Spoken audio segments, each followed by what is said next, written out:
with more than 4 decades of experience in endocrinology, working at Alzara Hospital, Dubai. Every teaching has a built-in pathogenic mechanism. Every teaching has a built-in pathogenic mechanism. Built-in pathogenic mechanism. Because this teaching is external. The teaching is not coming from my inside.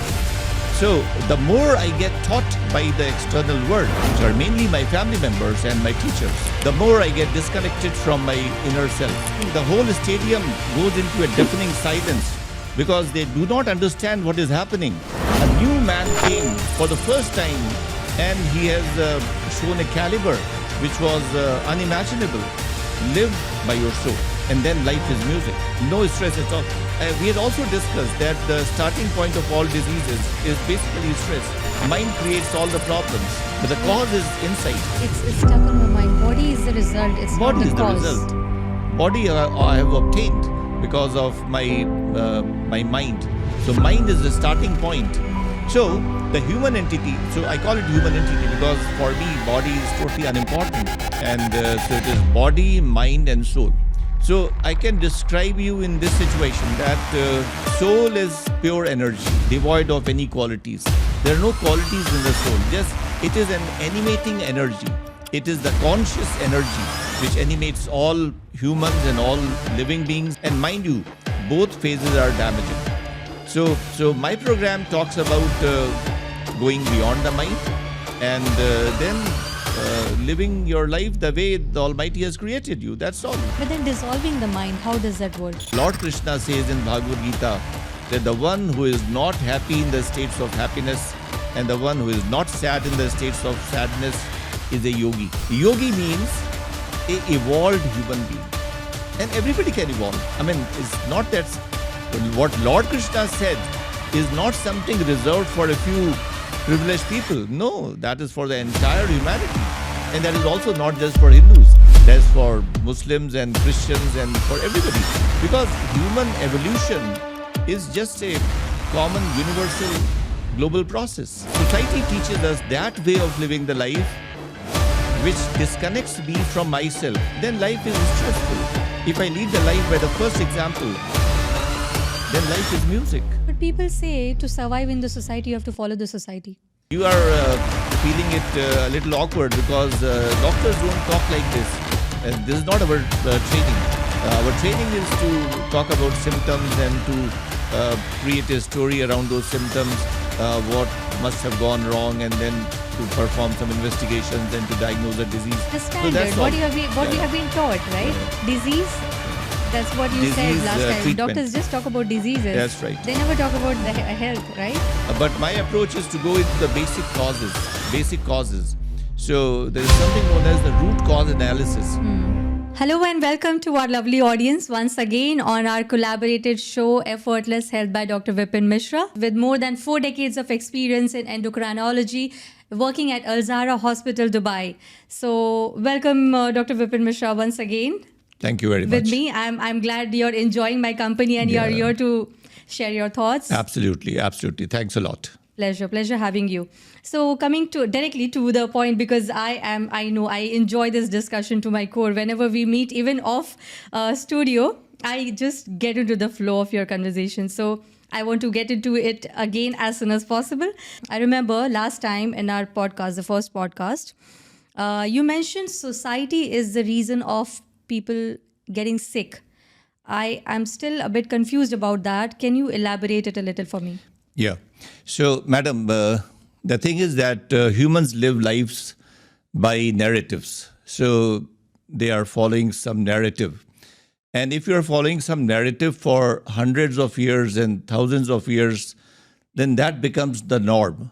And nobody questions the norm because you have been taught that by your parents and your grandparents and your other family members and your teachers. And these people are your best well-wishers. You can never doubt your best well-wishers. Now, they were taught all that by their parents by their parents, and that is how the society goes on. And nobody questions the established norms.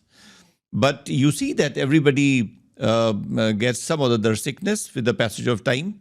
And we never question that our narrative may be wrong. So when I said that the society teaches us diseases, and the society teaches us how to become sick. I don't mean that my parents told me that you do this and that is the way how you will create your own disease. No. They teach us how to live, how to perform, what are the important values with which I should live. And every teaching has a built-in pathogenic mechanism. Every teaching has a built-in pathogenic mechanism. Built-in pathogenic mechanism. Because this teaching is external. The teaching is not coming from my inside. So the more I get taught by the external world, which are mainly my family members and my teachers, the more I get disconnected from my inner self. Kind of a training. That's right. So I tell you one example. So you'll be able to relate with that example. So you know our cricket captain Rohit Sharma. So Rohit Sharma is known for his mighty sixes. And he's a formidable batsman. Well, not much a cricket fan though, but yes, I can still relate. Heard of it. Yeah, yes. I'm a cricket fan. Oh, wow. And a big fan of Rohit Sharma. Nice. So he decides to go to the planet Mars. And the trip has been organized by Elon Musk. And now he has made it possible to go and have a vacation there. So Rohit Sharma decides that he will go and stay there for a long time. Okay. There's a vibrant society out there. He goes there, but there's a problem. The problem is that he forgets all that he learned in this world. His memory is all washed out. The hard disk is washed out. And then it's a new language which those people speak. But then he learns the language very quickly. And then he mixes with people and see lots of things over there, and people are involved in lots of activities. So he went to Mars. He went to a new planet altogether. Yeah. So he sees that there are teachers who are teaching his students at various levels. There are doctors who are treating patients, and there are singers who are singing. There are actors who are acting. So he tries his hand at various activities. And then he sees that there are players who are playing different types of games. Football is going on, badminton is going on. You're creating a suspense. I can't wait for the climax, Yeah, Dr. that Vipin. is the point. So one day he sees there's some very high-octane cricket match going on, and he is mesmerized. He is mesmerized not because somebody has taught him that cricket is a great game. He gets mesmerized because there's something which has started happening inside him. Some chord was struck. So he tells his managers that I want to play this game. I'm very much attracted to play this game. So they say it's a dangerous game. You might be hurt. And he says, no, I want to play. So they arrange it in a way that in the next match, next day, he's included in one of the teams. And he says that I will go and open the match, open the batting. So he's padded up and he goes to the crease. But he's a bit suspicious. He doesn't actually know what is going to happen. So he gets the first ball and he's a little afraid. And then he blocks the ball. Then he gets the second ball. But now he gets the hang of it. Now he knows what it is. So he again stops the ball, and but much more confidently. Then the third ball, now he is absolutely relaxed. He still blocks the ball, but this time a little hesitantly, because he wanted to do something else. And now comes the fourth ball, and he is truly in his elements, and he takes it on the front foot, and ball flies over the commentator box on the long on boundary into the stands. It was a mighty six. And now, on end, the whole stadium goes into a deafening silence because they do not understand what is happening. A new man came for the first time, and he has shown a caliber which was unimaginable. After that, he does not do anything. He just revels in that situation where everything happens on its own accord. He just becomes a vehicle for something happening through his body. That is one way of living the life. One way of living the life is by communicating to your soul and knowing what is deep inside, hidden there, which needs to come out. And you just allow that to come out. How? How is that possible? By communicating with you, with yourself, going into meditation. So that's all in my program. And it is possible for everybody. I'm not saying that it is possible for only those who are educated or who are wealthy. No, it is possible for every human being on the planet. Now, what the society teaches us, that you do this because there's more money in that. You do this because there's more fame in that, because you will get more position, more powers. So these are all external reasons for living a life. So when I am taught that I have to live my life because of these external factors, I totally forget who I was and why I was born and what I had come on the planet to perform. So there are two ways of living the life. So society teaches us that way of living the life which disconnects me from myself. Then life is stressful. If I lead the life by the first example, then life is music. But people say to survive in the society, you have to follow the society.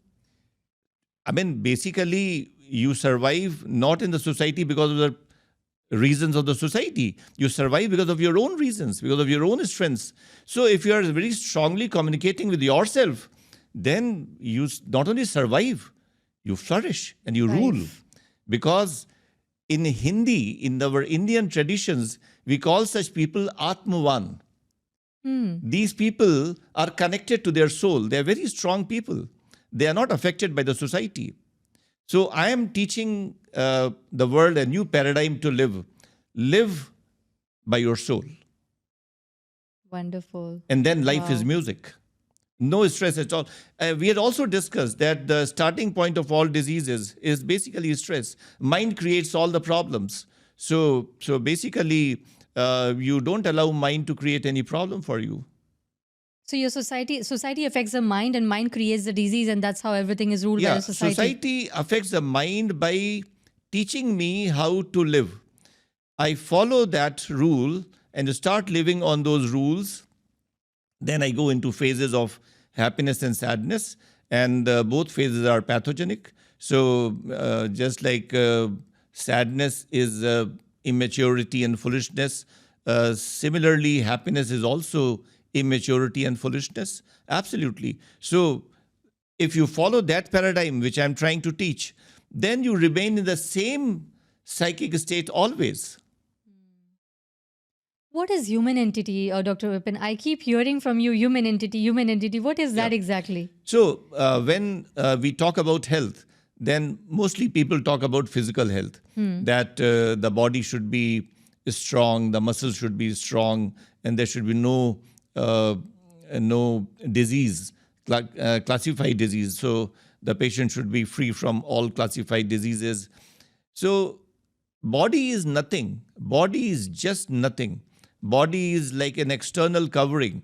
Everything is coming from inside. Body is the result, actually. Body is not the cause. So we are focusing on the outcome, on the result, but the cause is inside. It's stuck on my mind. Body is the result. It's Body not the is cause. the result. Body I have obtained because of my mind. So mind is the starting point. So the human entity, so I call it human entity because for me, body is totally unimportant. And so it is body, mind, and soul. Body, mind, and soul. So I can describe you in this situation that soul is pure energy, devoid of any qualities. There are no qualities in the soul. Just it is an animating energy. It is the conscious energy which animates all humans and all living beings. And also, when we will talk about the Advait philosophy, then we will know that it is also the reason behind the rocks and stones and all inanimate objects. So here, so that is an energy. So we can imagine that energy as bright light. So there is a very bright light as the core, in the core of the human entity. Around that, there is mind. So that very bright light is surrounded by an entity known as the human mind.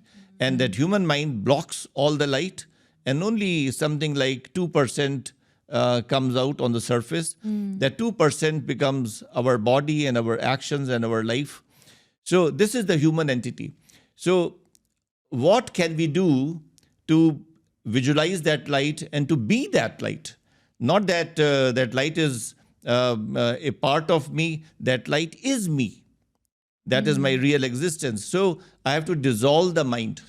I have to dissolve the mind, and I have to go beyond the mind. I have to experience myself not through the lens of the mind. So normally, whatever you realize through the mind.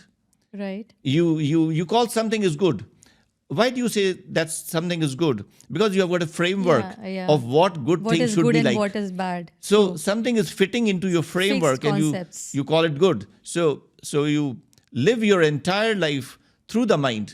So, and then if you live the life through the mind, then you have to go essentially through phases of happiness and sadness. So that is how the mind works. You will always keep on undulating between the phases of happiness and sadness. And mind you, both phases are damaging. So my program talks about going beyond the mind and then living your life the way the Almighty has created you. That's all. But then dissolving the mind, how does that work? Dissolving the mind means you have reached that psychic state. You have reached that psychic situation where you are unaffected by happiness and sadness. And that is very much possible. I am telling you that is very much possible and desirable. And it is just coincidental that Lord Krishna says in Bhagavad Gita that the one who is not happy in the states of happiness and the one who is not sad in the states of sadness is a yogi. Oh. Yogi means a evolved human being. And everybody can evolve. I mean, it's not that what Lord Krishna said is not something reserved for a few privileged people. No, that is for the entire humanity. And that is also not just for Hindus. That is for Muslims and Christians and for everybody. Because human evolution is just a common, universal, global process. Beautiful. Beautiful. Mesmerizing. This conversation takes me to the whole different world altogether. Yeah. It's amazing. Because you are feeling it a little awkward because doctors don't talk like this. This is not our training. Our training is to talk about symptoms and to create a story around those symptoms, what must have gone wrong, and then to perform some investigations and to diagnose a disease. The standard, so we have been taught, right? Yeah. Disease. Yeah. That's what you Disease, said last time. treatment. Doctors just talk about diseases. That's right. They never talk about the health, right? But my approach is to go into the basic causes. So there is something known as the root cause analysis. And why I developed my program? Because I did not get the fundamental answers. I asked these questions to many doctors of different countries. So they say it's all genetic. So the question is, why was I born in the family where I was born? So who decides? If everything is decided by the genes, then who decides the genes? And I'm not ready to accept that it's all random. It's all random. Somebody is born somewhere, and so no, nothing is random. It has got a pinpoint precision.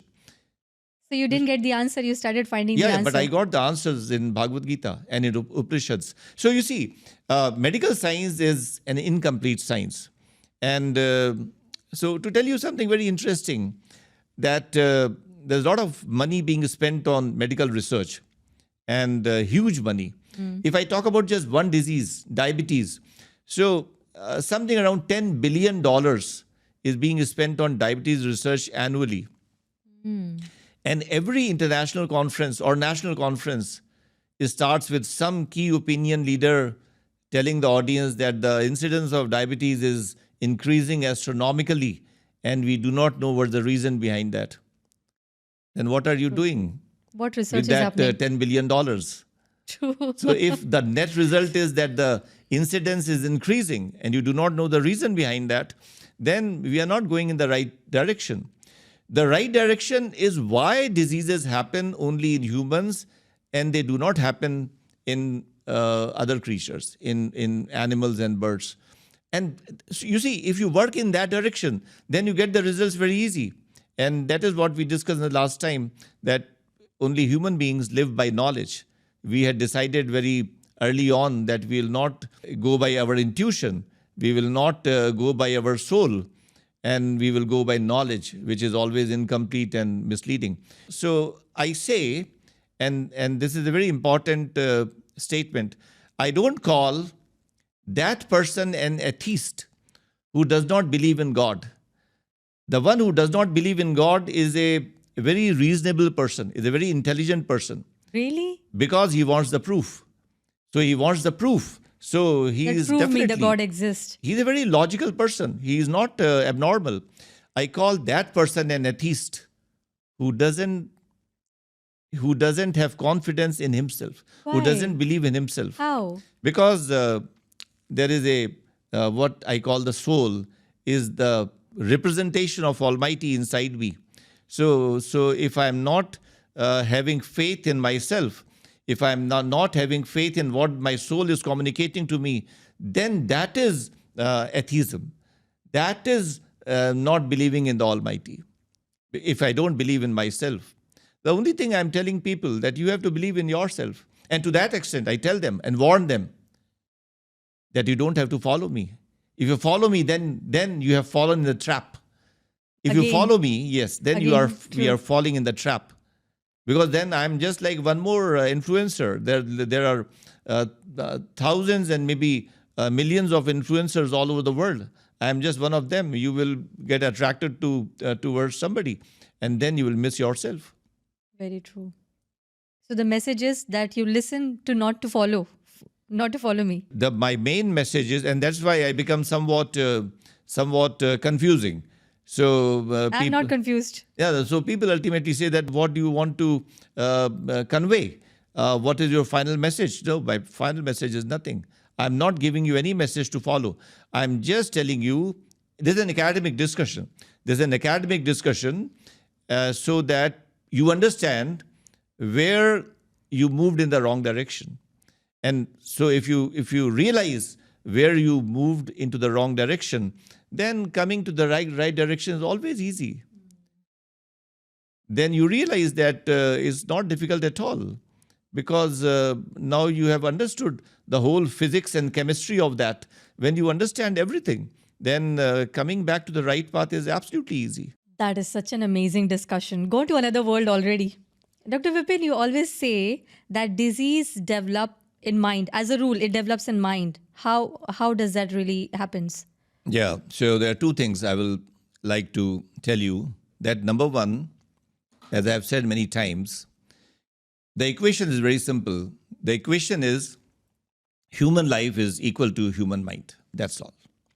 All the human life is equal to human mind. So whatever you do, the reason comes from the mind. So you decided to do this podcast, and me too. So the reason was in the mind, because I wanted to do that. The urge was in the mind. So the mind dictates all the choices of your life. And then the mind gives you all the emotions, and emotions change all your blood chemistry. And blood chemistry changes and elicits the epigenetic phenomena. And then diseases which are hidden in the genome come out on the surface, on the body. Then mind also creates all the environmental pollution. That is not individual mind, but the group mind. You must have seen that there is something known as the Indian mind, something known as the British mind, Oh, yes. something known as the Japanese mind. Yes. So these are group minds. Group minds. So if there is a society which is ready to pollute whatever for some extra money, then you will have to live in a polluted atmosphere. Then the whole global society decided that we will go in a big way into the corporate mode. Everything will be corporatized.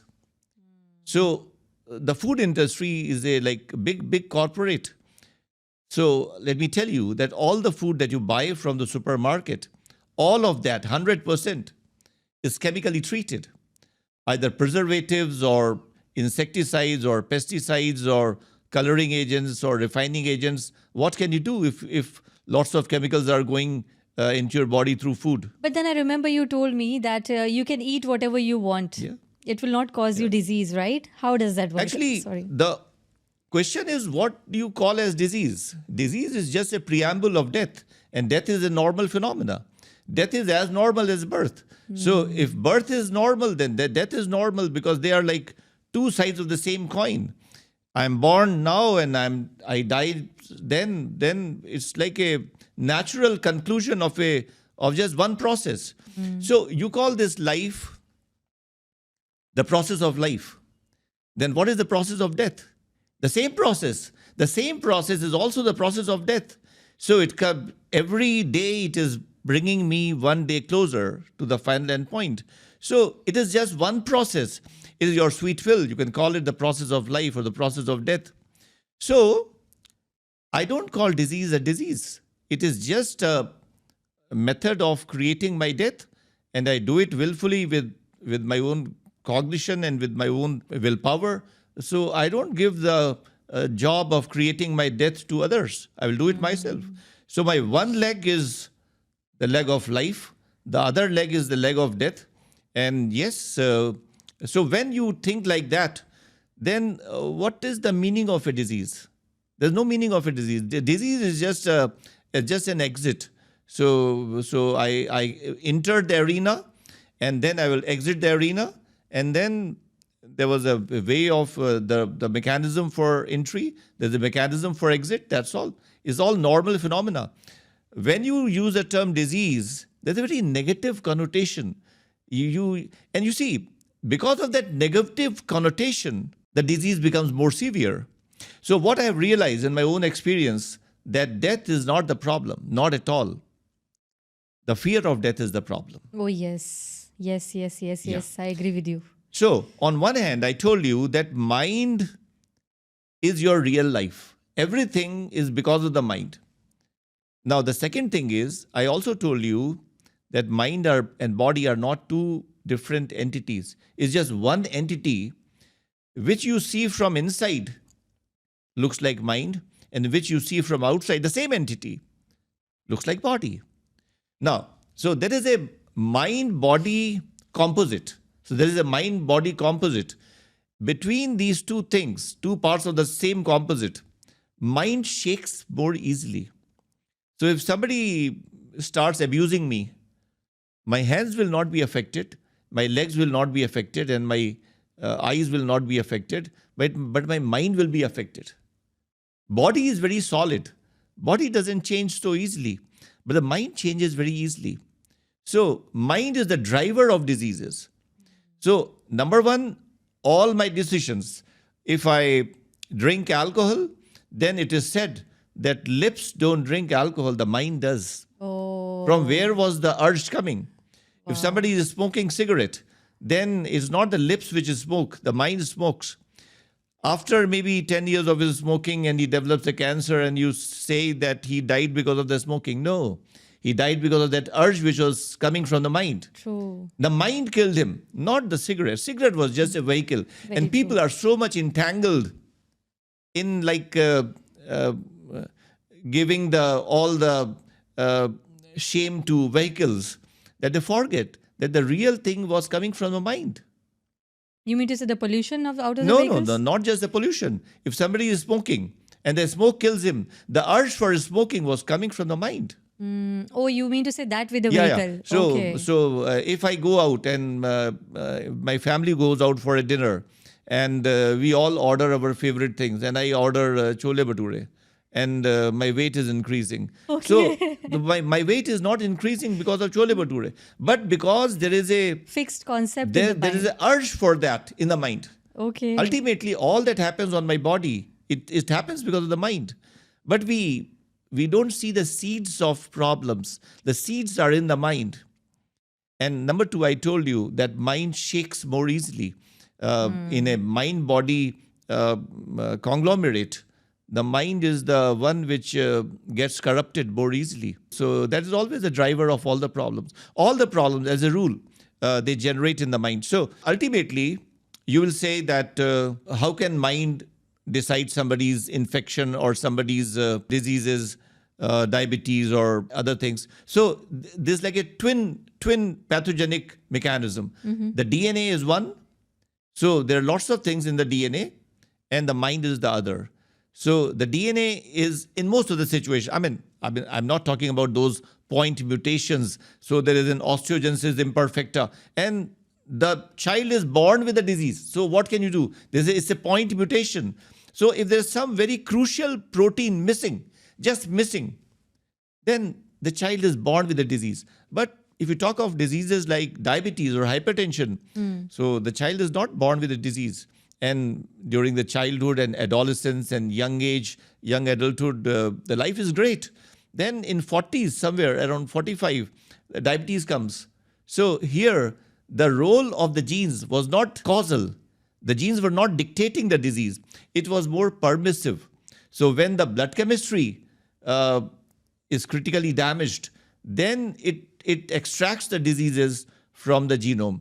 So I told you that blood chemistry is damaged and spoiled over a period of time because of the choices generated in the mind. So mind is the real culprit. And you say, okay, so mind may be the real culprit, but I will live by the mind because I can't leave my happiness.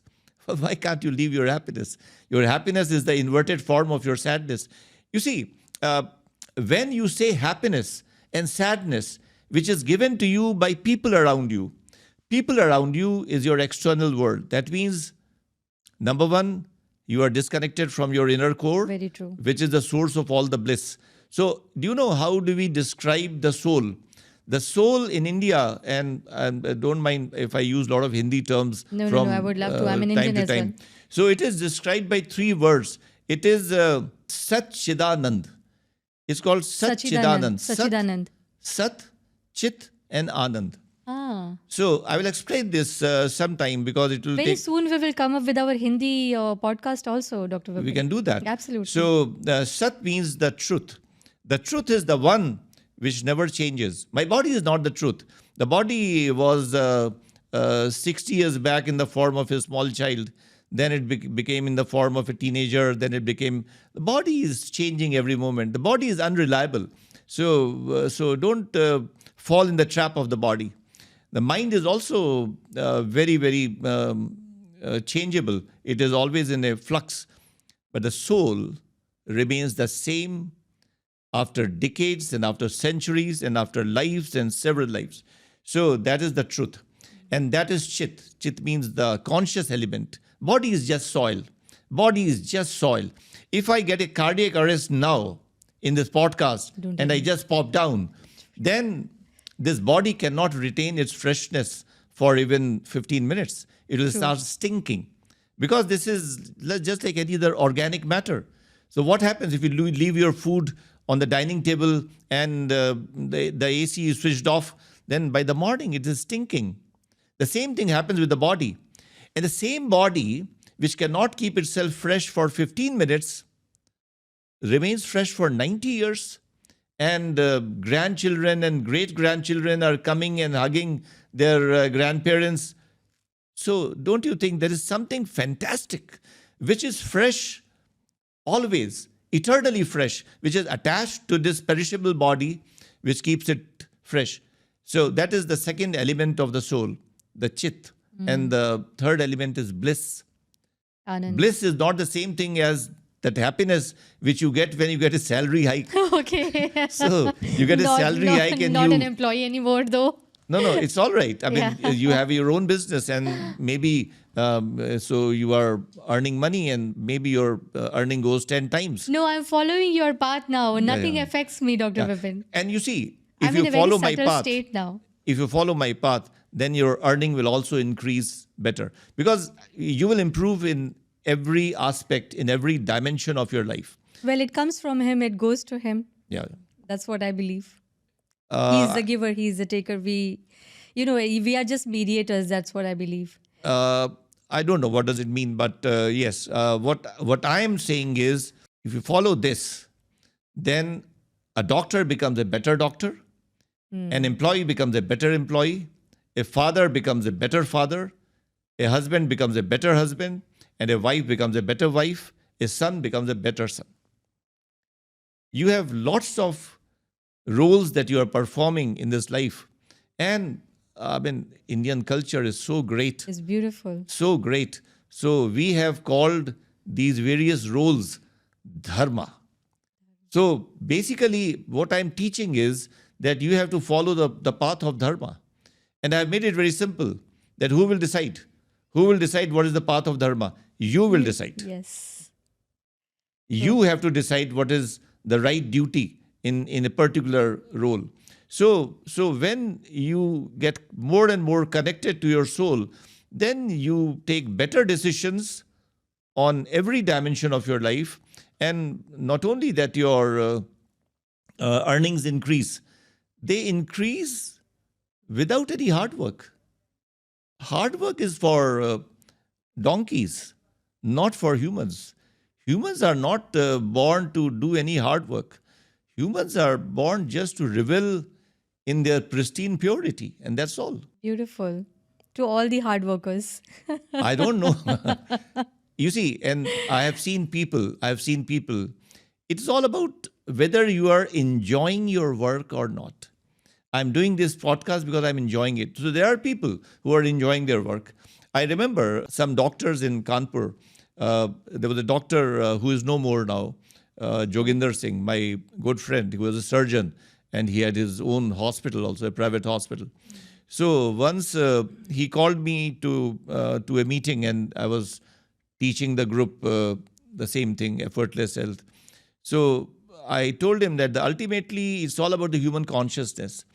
So where your consciousness is located, that decides everything. And there is a certain bandwidth of consciousness where there is all the stress. If you come below that bandwidth of consciousness, there is no problem. And that is achieved very easily by alcohol. Oh, okay. 3 large drinks, and then nothing bothers you. Are we promoting drinking alcohol? I have been drinking alcohol all my life. Oh, really? And a lot of my wisdom has come from that. Okay. Because then you are connected to some other level. And then you start realizing things in a different way. There is a world hidden in the same world in which you are living, and which you see only after the 3 large drinks. But that is one way of escaping that bandwidth of stress. Wow. And that is why alcohol is so popular all over the world. So do you think that people drink alcohol to damage their liver? Well, not really. No. That's not the intention, For though. the Yes. happiness, for the bliss which they get from that. And the other way of going beyond that bandwidth, going higher than that, is yoga.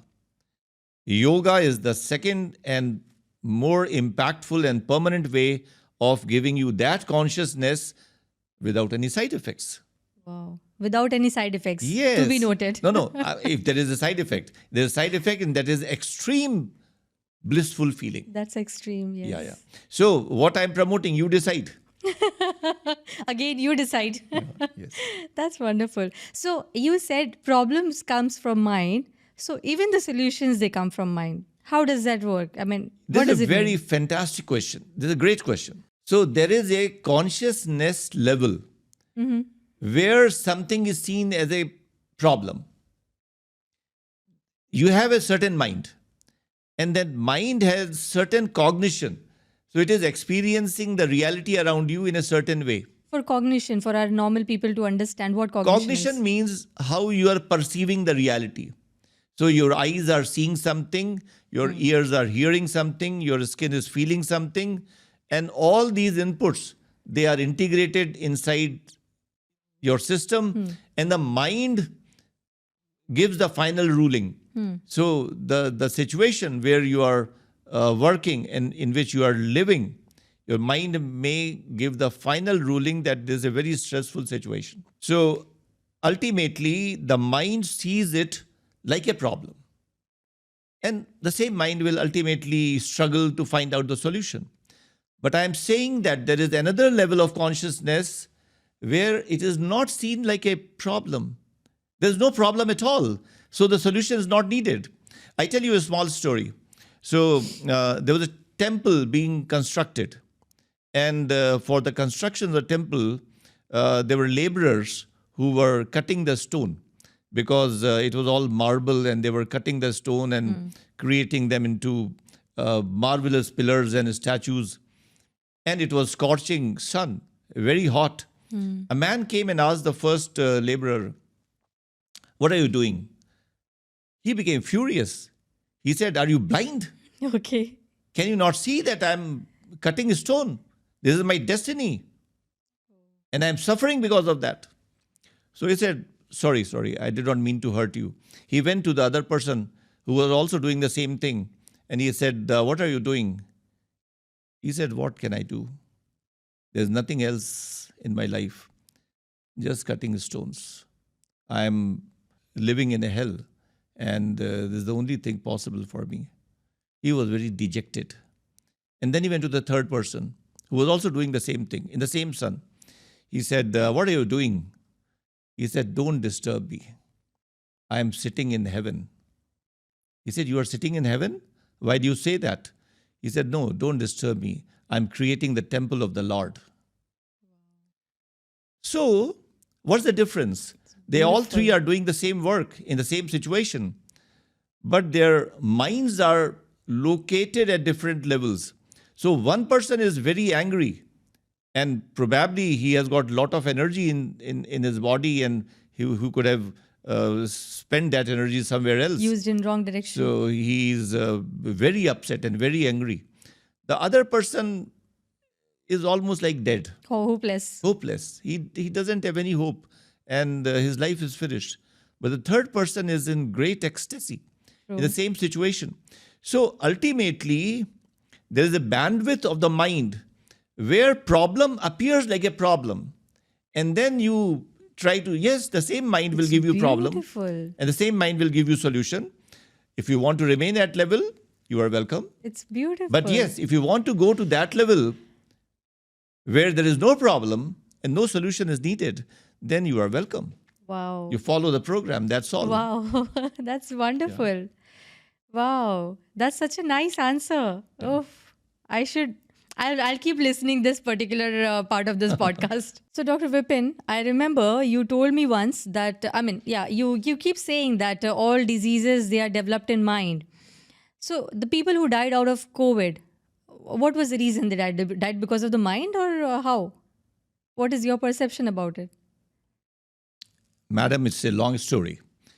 It's a very long story, and with lots of turns and twists.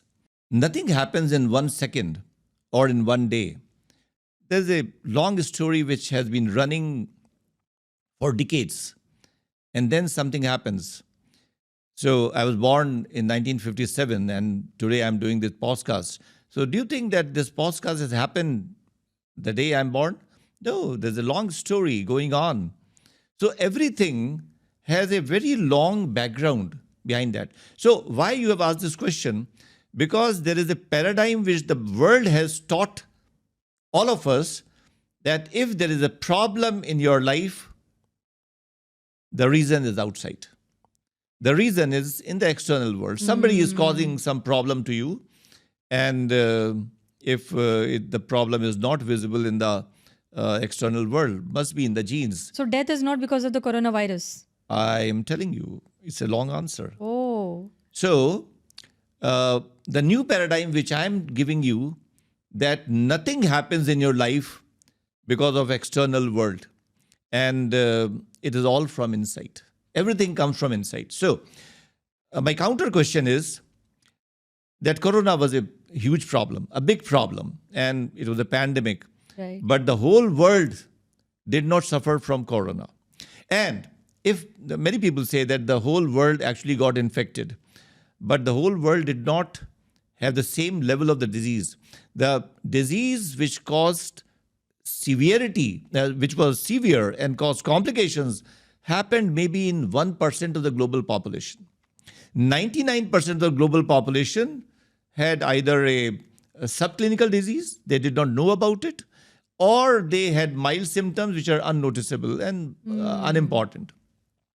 Now, the virus was the same, but you are talking about the virus because that is the standard global paradigm, that if there is a problem, the reason is outside. Right. So the reason was virus. No, the reason was not the virus. The virus was for everybody. The reason was the weak immunity. And the weak immunity in people who died or who developed severe complications was because of two reasons. Number one, the DNA, and number two, the mind. The weak mind. I will not say the weak mind. I will say a mind which undulates continuously between happiness and sadness. This is a standard mind. Wow. This is a standard mind which one day happy, one day sad, now happy, then sad. So this is standard. And people are, actually, I was talking to a lady who is a very highly qualified lady from IIT and American universities. And I was telling her my program, and I told her that emotion is the basic problem. And if you are roaming in the realm of emotions, then disease is the only possibility. So he said, but you are glorifying a human being who has no emotions. I think that human being should not even be called a human being. A human being is recognized by emotions. Emotions. This is just pure knowledge. This is just pure knowledge. And what Bhagavad Gita tells us, that all the problems are because of the emotions. And why we are not able to get out of the domain of emotions is because we ourselves want to stick to a type of emotion. Then what happens? If I decide that I want to be happy, and there are lots of things which can make me happy.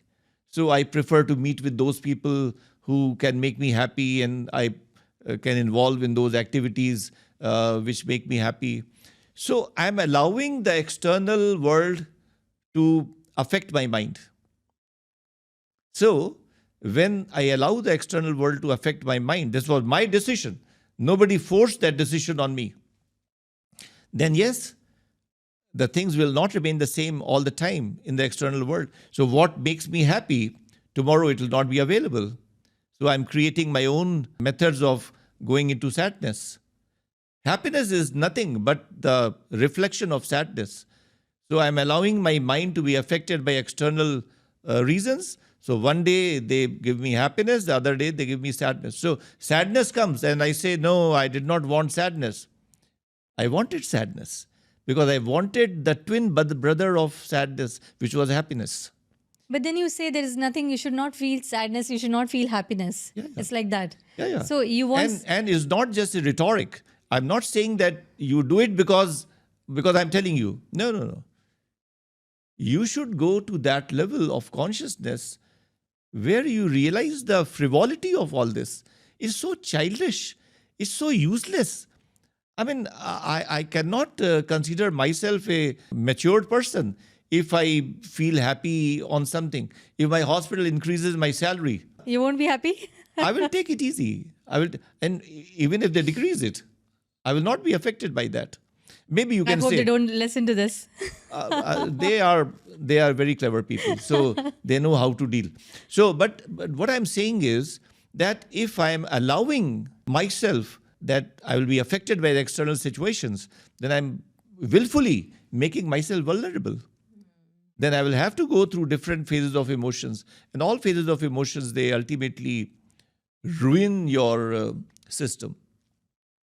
So what is the closing statement for the death that is caused by COVID? It's not caused by the coronavirus, it's caused by your mind. Actually, different people have got different sensitivity about death. In my book, by the way, there is a chapter on death, because I am 100% convinced that if you do not know what is the meaning of death and what is the experience of death, then knowing life is impossible. So, but different people have got different sensitivity about death, and nobody wants to talk about death. And many times it happens in my family that I started discussing about the prospects of my death, and then everybody shut me off and they said, no, you can't talk like this.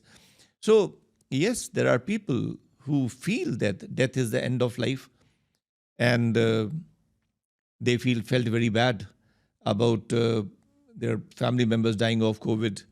For that matter, family members dying of any disease, people will feel bad. But I don't think about death on the same wavelength. I see it like this. I'm living in a house, and one day I open the door and go out of the house. And all my family members start crying because now they cannot see me. And they do not know anything that there is a world outside the house also. They knew that the world is only this inside the house. And all the happiness and all the fights and all the tensions and all the excitement, everything was happening inside the house.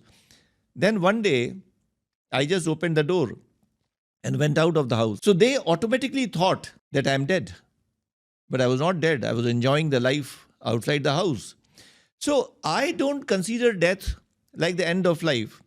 For me, death is just the beginning of a new innings. So if I could not do anything significant in this life, then yes, I will play another game. Beautiful. So I will keep on getting life after life, life after life. There's no end. And the concept of death for me is so exciting. Because you see, in nature, as per the divine rules, there's only one rule which controls humanity. And that is the rule of growth. Everything is growing. Everything is maturing. If I am 100% clear that my next life will be better than this life, do you think I would like to stick to this? And at this age of 68, where I know that my body is now frail and falling and finishing, and do you think I will like to stick to this? So personally, I don't see death as something bad or something like the end. I see it like a new beginning. Absolutely new beginning, which is much, much better than this one. So yes, different people have different feelings about death. So I've got my sympathies for them who are feeling bad and who are feeling sad because the demise of their family members. Yes, my sympathies for them. I pray to the Almighty that their souls get peace, all of that. But yes, personally, I don't see death bad at all. I agree. Oh yes. With the due course of time, you'll learn lots of things. I agree with Lots you. of things. You see, I told you in the beginning, it's not death which is the problem. It's the fear of death which is the problem. So once you reach a level of consciousness where death doesn't feel like death, then there's no fear at all. Then, so you can say at 68, I'm starting a new venture. I'm about to take retirement from my hospital, and then I'm starting this new podcast. Yes, I will. Maybe I use something you don't know, that the only one thing which I could never do my entire life was dancing. I could never dance. Oh, okay. I have been a singer, and I've been an actor, and I've been a debater, and I've been lots of You things. wanted to dance. I want to learn dance. Okay. Now I want to. I know very nice dance classes. yeah. I will take you. I will join some dance classes. Definitely. And maybe if I realize that today I'm going to die, then on that day also I will do something which I enjoy. So it's not like I will be dejected or depressed or demoralized. No, not at all. Not at all. Who will demoralize? Who will feel demoralized on getting a new suit, on getting a new bigger house? Or if my old ambassador car is now creaking and shaking and all types of noises, and I see a Lamborghini parked there waiting for me, who will feel bad? People fear because they don't know what is the life after death. That is what I want to tell them. There is a life after death. It is a continuation. Death is just like a sleep. It's a part. It's So what happens when you sleep? So when you sleep, you are totally cut off from the world. You are not in the world, and somebody is in the same room. Somebody is doing something. You are totally oblivious. You don't know anything about what is happening in the same room because your senses are totally cut off. They are dead. But you don't feel that you are dead. And then you get up next morning and you are more fresh. You are actually more fresh. You are more full with life the next morning. Because what happens? That inadvertently, without knowing, when you were cut off from the external world, you went closer to the soul. Even going a bit closer to the soul makes you very fresh. yes. So when you willingly decide that you will go more close to the soul and try to realize the soul, and it's great fun. And is this the reason we feel so fresh when we get close to nature because we are made up of those That's elements? right. Oh, basically Right. what happens when you are close to nature, then also you are close to the soul. Because then you are close to your elements. All your body has come from the nature. You are a product of the nature. All the material which has created your body is all So when you are living in concrete jungles, then you are cut off from your roots. That is Jal, Vayu, Prithvi, Agni, Akash. Yeah. The five elements. The five elements. Your knowledge is great. Thank you. So when you go to a natural place, you are bound to your elements back again, and then you are closer to your soul. All the artificial, man-made drama is finished. True. That is so amazing discussion. I mean, I am just waiting for the next one. I think we should have twice a month podcast. This is so less. But we'll definitely come up with our Hindi version of the Actually, podcast. I'm more comfortable in Hindi because Hindi is my language, and I was never comfortable in English. So if you call me to the Hindi show, I'll be more comfortable. Absolutely. I would love to. I have my Hindi channel also. Definitely will publish there as well, everything. And you know, everything comes on my MedTalks channel also, along with your channel. I'm so obsessed with this whole information. Actually, whatever you provide. I'm totally writing a new chapter in the healthcare industry.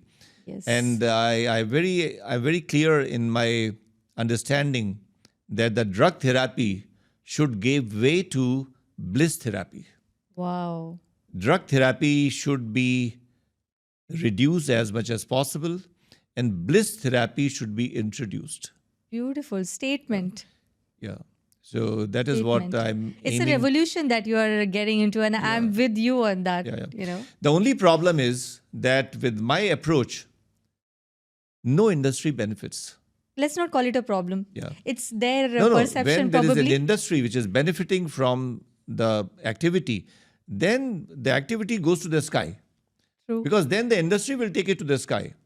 But from my work, no industry will flourish. No industry will Only benefit. soul will benefit, right? Individuals. No, Individuals. individuals. And only those individuals who will decide to try to understand me. You see, I was talking to somebody and he said, I have totally understood your program. No, you can't understand. You just can't understand. You can't understand something which is ununderstandable. So I told you that there is something known as the known domain and the unknown domain. And there is a third domain, which is the huge domain, which is the unknowable, which can never be known. So life is a mystery. How can you crack the mystery? But yes, it is possible that when you merge with life, you become mysterious. You can become mysterious, not by your effort, not by a targeted effort to become mysterious. Then you become a joker. Okay. So if you Yes, decide that agree. I want to become mysterious and I will speak those words which will make me look mysterious, no. Then the person will be seen as doing some burlesque drama. No. You see, my identity should fall. My ego should fall. When my ego falls, can I tell a last story? Yes, absolutely. Okay. So there is something known as ego. Every human being has got something. It's a big thing. Yeah. It's a big thing It's called a as big ego. thing. Yes. And ego is very important because I have a self-identity. I know who am I. So I, me and myself. So if I go somewhere, then I know that I go there. So that I is very important. So there was a king who once called a saint, and the name of that saint was Naksen. So Naksen was very famous, and all over the kingdom he was highly revered and very famous. So he sent a messenger to give him the invitation that the king wants that he should come to the king's palace. So the messenger went and told him, he said, okay, if the king wants, I will definitely come. But tell the king that there is nobody like Naksen. There is no human being known as Naksen. And the messenger was totally baffled. What does he mean? So he went back to the king and said he has accepted your invitation, but he said that there is nobody known as Naksen. His name was Naksen. King was also baffled, but the king said he is a wise man, so we should not go into that, and send the chariot for him. He will come to my palace on that chariot. So he came, and the king welcomed him And the king said, I welcome you to my palace, but I have one small confusion. Why did you say that there is nobody like Naksen? He said, I will tell you the answer. You see this chariot here? You take out the horses from the chariot.